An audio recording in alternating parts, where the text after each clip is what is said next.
Bonjour. Après que, comme nous l'avons vu dans les premiers chapitres de Shmuel Bet, David ait réunifié les tribus d'Israël, le territoire d'Israël, après qu'il ait ramené l'arche d'alliance à Jérusalem, donc on pourrait parler d'une forme d'unification politique et spirituelle, David nous dit ce chapitre 7 de Shmuel Bet, et je vous le lis dès le premier verset,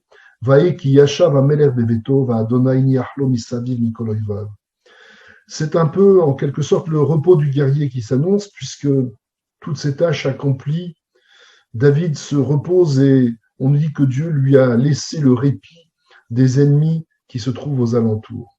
Et là, David entame une réflexion en disant voilà, j'ai construit ma propre maison en dur, en quelque sorte.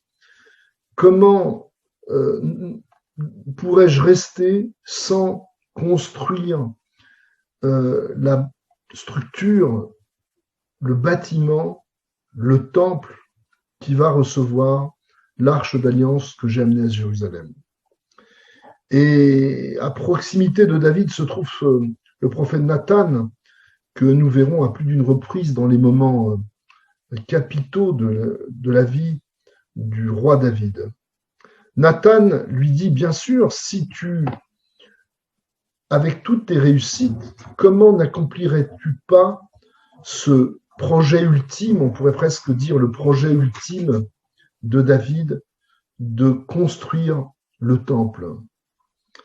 Mais à peine David et Nathan se sont-ils quittés que David voit apparaître un songe au cours de la nuit qui suit cette rencontre, où Dieu lui demande d'interpeller immédiatement David et de lui interdire d'entamer cet ultime projet de construction du temple.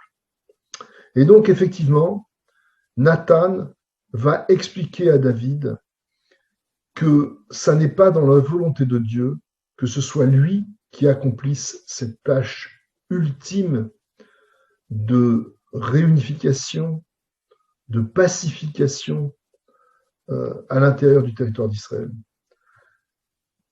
Sa tâche n'aurait été pas terminée, nous allons voir dès le chapitre suivant, puisque Dieu ne lui a donné que le repos des peuples environnants qui le guerroient.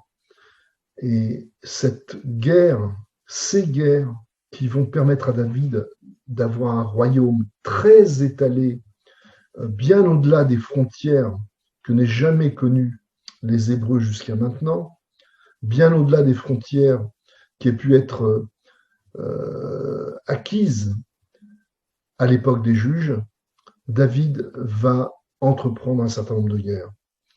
Et il faut que la personne qui va se consacrer, le roi qui va se consacrer à cette tâche-là, ne soit pas perturbé en quelque sorte par une tâche aussi imposante, aussi lourde que celle de construire le temple. Alors bien sûr, nous verrons dans les chroniques, qui sont une forme de répétition de l'histoire que nous trouvons dans Shmuel et dans les rois, Nachim, que la raison qui est invoquée, c'est celle que celui qui mène les guerres ne peut pas construire le temple de paix. Mais là, aucune raison n'est mentionnée, si ce n'est que celui qui devra construire le temple sera l'un des enfants de David. Et c'est la promesse que Nathan rapporte au nom de Dieu à David. Il aura un enfant qui, lui, construira ce temple de paix. Et il est précisé d'ailleurs au verset 13 de ce chapitre 7, où il venait Baït Lishmi, c'est lui qui construira une maison pour mon nom. Vekonanti et kisem amlarto adolam, et je placerai lui aussi son royaume de façon éternelle. Là, dans ce verset, nous touchons un point important, c'est celui du principe de la monarchie, le principe de la royauté. À la différence des juges que nous avions vus dans les juges, eh bien, la royauté confère l'avantage qu'il n'y a pas de rupture du pouvoir, puisque c'est l'un des enfants qui succède directement à son père. Et ça sera la première fois dans l'histoire des Hébreux, dans l'histoire d'Israël, que le pouvoir se transmet dans une situation de paix, dans une situation de paix politique, d'unité spirituelle, ce sera la première fois qu'un roi transmet le pouvoir à son fils. Ce qui n'a pas été le cas de Shaoul, comme le précise ce chapitre. Et c'est seulement une fois que cette passation de pouvoir a pu avoir lieu, alors nous demanderons, Dieu dit à Nathan, je demanderai alors à ton fils, qui n'est pas indiqué pour l'instant, de construire ce temple de Jérusalem. Et David, au lieu de s'opposer, bien au contraire, se prosterne devant Dieu et dans une magnifique prière qui commence au verset 18 de ce chapitre, remercie Dieu en reformulant tout ce qui lui était arrivé depuis son enfance de berger au sein de la maison de son père Ishaï jusqu'à aujourd'hui dans sa position de roi, apaisé sous un toit, réunifiant pacifiquement l'ensemble des tribus d'Israël.